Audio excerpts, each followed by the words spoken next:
അസ്സലാമു വറഹ്മത്തുള്ളാഹി വബറകാതുഹു. ലേൺ അറബിക് വിത്ത് മിന്ന സലിം എന്ന യൂട്യൂബ് ചാനലിലെ പുതിയൊരു വീഡിയോയിലേക്ക് എല്ലാവർക്കും സ്വാഗതം.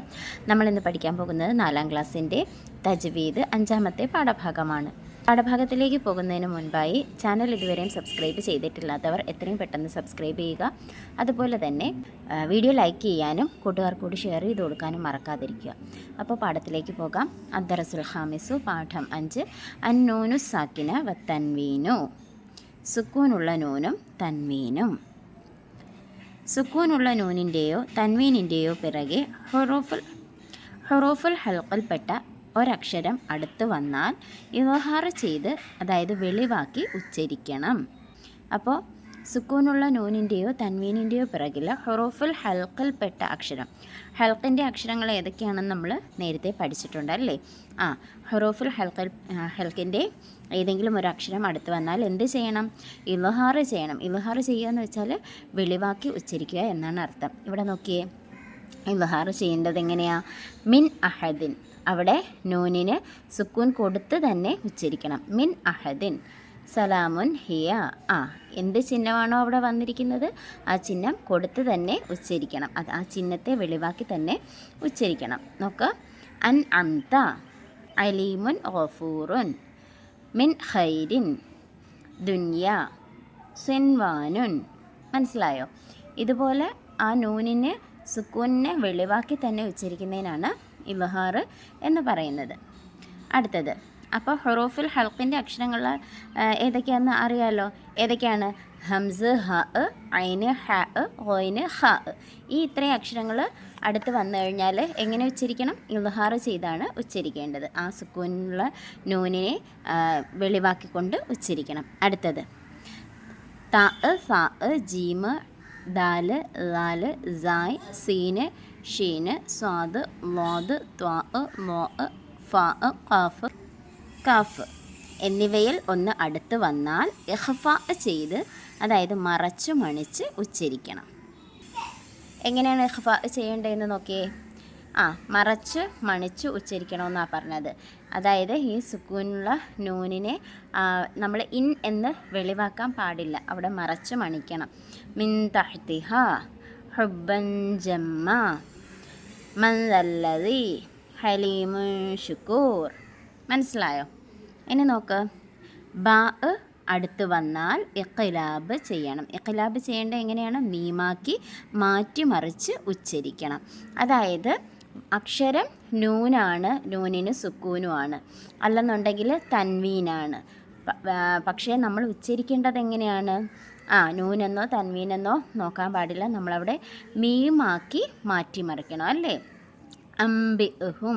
ഇവിടെ നമുക്ക് വേണമെങ്കിൽ കറക്റ്റ് നമ്മൾ ഈ എഴുതിയിരിക്കുന്ന രീതിയിൽ നോക്കുകയാണെങ്കിൽ അൻബിഉഹും എന്നാണ് എഴുതിയിരിക്കുന്നത്.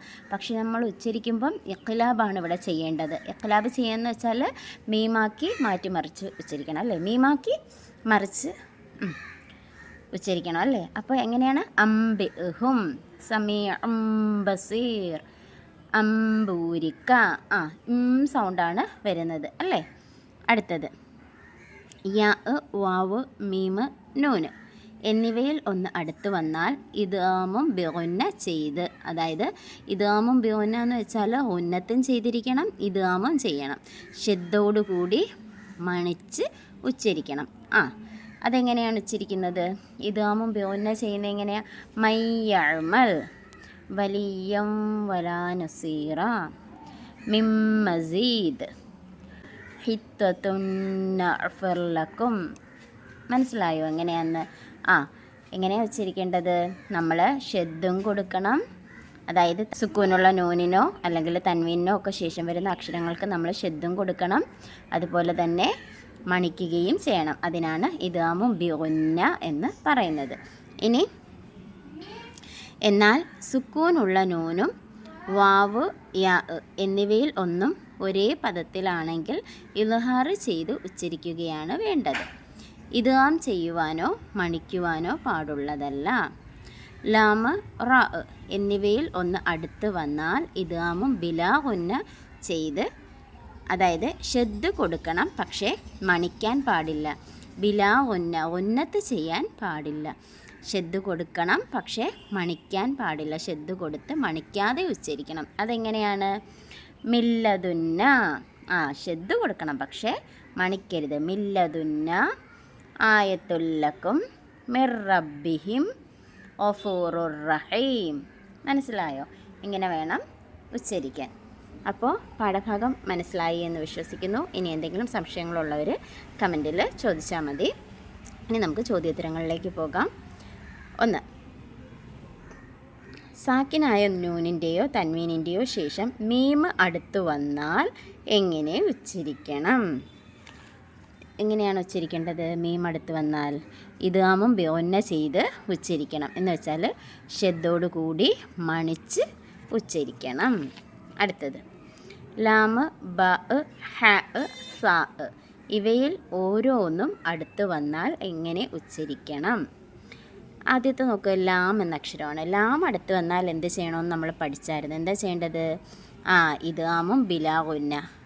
ഇദ്ഗാം കൊടുക്കണം, ഷെദ് കൊടുക്കണം, പക്ഷേ ബിലാഗുന്നയാണ്, മണിക്കാൻ പാടില്ല. ഷെദ് കൊടുത്ത് മണിക്കാതെ ഉച്ചരിക്കണം ലാം അടുത്ത് വന്നാൽ.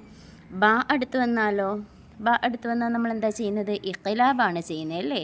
മീമാക്കി മാറ്റിമറിച്ച് ഉച്ചരിക്കും. അടുത്തത് ഹ അടുത്ത് വന്നാൽ നമ്മൾ എന്താ ചെയ്യുന്നത്? ഹ അടുത്ത് വന്നാൽ എന്ത് ചെയ്യും? ഇതിൻ്റെ അകത്തില്ലല്ലോ. അതെന്തിൻ്റെ അക്ഷരമാണ്? ഹൽക്കിൻ്റെ അക്ഷരമാണല്ലേ? ഹൽക്കിൻ്റെ അക്ഷരമല്ലേ? ഹൽക്കിൻ്റെ അക്ഷരം അടുത്ത് വന്നാൽ എന്താ ചെയ്യേണ്ടത്? ഇദ്ഹാർ ചെയ്യണം. ഓർമ്മയുണ്ടല്ലോ അത്? അടുത്തത് ഏതക്ഷരമാണ്? സാ. സാ വന്നു കഴിഞ്ഞാൽ എന്താ ചെയ്യേണ്ടത്?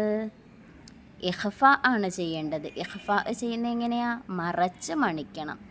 ഇഖ്ഫ ചെയ്യാന്ന് വെച്ചാൽ മറച്ച് മണിക്കണം. ഓക്കെ, ഇനി അടുത്തത് നോക്കിയേ.